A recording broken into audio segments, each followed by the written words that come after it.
Pilibhit bulletin लेकर मैं रियाज अहमद खान आपकी खिदमत में एक बार फिर अभिवादन स्वीकार कीजिए। जिले भर की खबरों से आपको हम रूबरू कराते हैं।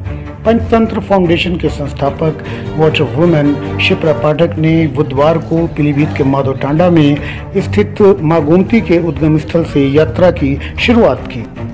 केंद्रीय खाद्य प्रसंस्करण एवं जल शक्ति राज्य मंत्री प्रहलाद पटेल ने वाटर वुमेन से पैर छूकर आशीर्वाद लिया, आरती की और पवित्र जल में दंड को स्नान कराने के बाद वाटर वुमेन को भेंट किया। साथ ही भिक्षा देकर शुभकामनाएं देते हुए वाटर वुमेन को आध्यात्मिक एवं जन जागरण यात्रा पर रवाना किया। उद्गम स्थल का निरीक्षण किया, फुलहर झील व अमृत सरोवर के परिपथ को भी देखा। बदायूं निवासी शिप्रा पाठक एक दिन पूर्व ही गोमती उद्गम तीर्थ पहुंच गई थी और उन्होंने यहां गोमती मंदिर के सामने गोमती जल से संकल्प करके कैथी धाम तक की पदयात्रा करने का निर्णय लिया था। श्री रामचरितमानस पाठ, पूजन व भंडारे के साथ देर रात तक जगराते का कार्यक्रम भी चलता रहा। पत्रकारों से बातचीत करते हुए श्री पटेल ने कहा कि अविरल धारा बहाने हेतु प्राकृतिक जल स्रोत जीवित करने के लिए प्रयास किए जाएंगे। उन्होंने कहा कि हर संभव प्रयास करके अविरल धारा बहाई जाएगी। मजे की बात यह थी कि पदयात्रा व केंद्रीय मंत्री के आगमन से हलचल मची रही। अंतिम दौर तक साफ सफाई भी चलती रही।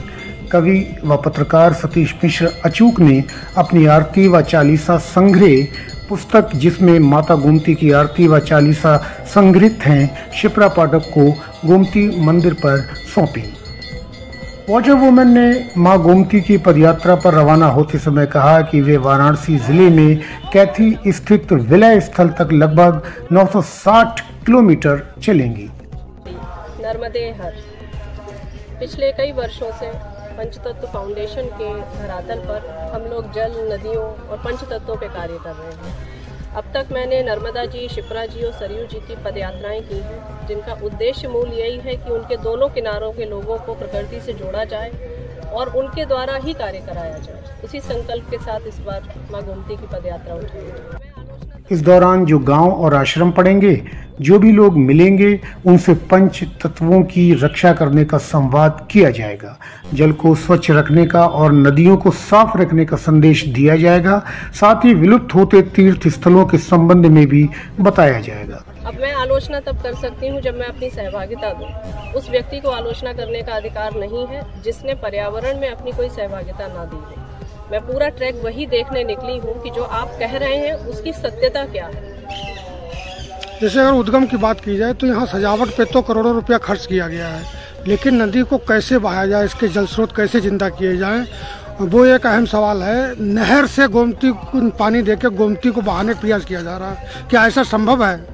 हमें अध्यात्म में सिखाया गया है कि हर बुराई में अच्छाई देखनी है। जहाँ तक बात उनके सौंदर्यीकरण का है, जब तक हम अपने तीर्थ स्थानों को सौंदर्य नहीं देंगे, सुविधाएं नहीं देंगे, तब तक एक एक व्यक्ति उनसे जुड़ेगा नहीं, क्योंकि अब हम सुविधा के आदी हो गए। तो या तो हम वही दुर्गम वाले व्यक्ति बन जाएं जो पहाड़ों पे जाते थे, तो उनका सौंदर्यीकरण करने पर मुझे लगता है टिप्पणी नहीं होनी चाहिए। वाटर वुमेन शिप्रा पाठक मां नर्मदा की 3000 किलोमीटर की अद्भुत आध्यात्मिक परिक्रमा कर चुकी हैं। मां शिप्रा, मां सरयू, कैलाश और ब्रज 84 की यात्रा के साथ मैकौले पर्वत की परिक्रमा कर चुकी हैं। वाटर वुमेन ने वर्ष 2021 में 1 करोड़ पौधे लगवाने का संकल्प लिया था, जिसके अंतर्गत वे 10 लाख पौधे रोपित करा भी चुकी हैं।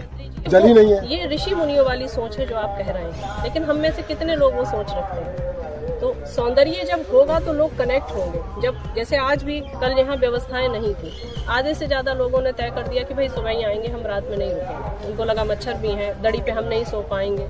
जब लोग जुड़ेंगे तो हम खुद ही उस चीज का कहीं ना कहीं उद्धार करने के लिए निकलेंगे। जैसे आज मेरा छोटा सा गिलहरी प्रयास कि मैं पैदल चली तो माननीय मंत्री जी आए। अब उनको आने के लिए सिर्फ मैंने एक प्रोग्राम नहीं लगाया, मैं लगातार उनसे बात करती रहूंगी और इसमें जो भी हो सकता है वो प्रोजेक्ट उन्हें सबमिट करूंगी और आगे जो भी सरकार उसमें करना चाहे वो अलग बात है, लेकिन व्यक्तिगत सहभागिताएं दिखानी पड़ेगी। असंख्य स्थानों पर शिप्रा वाटिकाएं स्थापित करा चुकी हैं। वाटर वुमेन ने मां नर्मदा और मां शिप्रा की यात्रा पर पुस्तक भी लिखी है। शिप्रा पाठक बदायूं जिले के कस्बा दातागंज की मूल निवासी हैं। उनकी दादी संतोष कुमारी पाठक कई दशक तक विधायक रही हैं। उनके पिता डॉक्टर शैलेश पाठक भी विधानसभा का चुनाव लड़ चुके हैं, वरिष्ठ भाजपा नेता भी हैं। शिप्रा पाठक राजनीति और बिजनेस को छोड़कर पंच तत्वों की रक्षा के लिए अपना जीवन समर्पित कर चुकी हैं।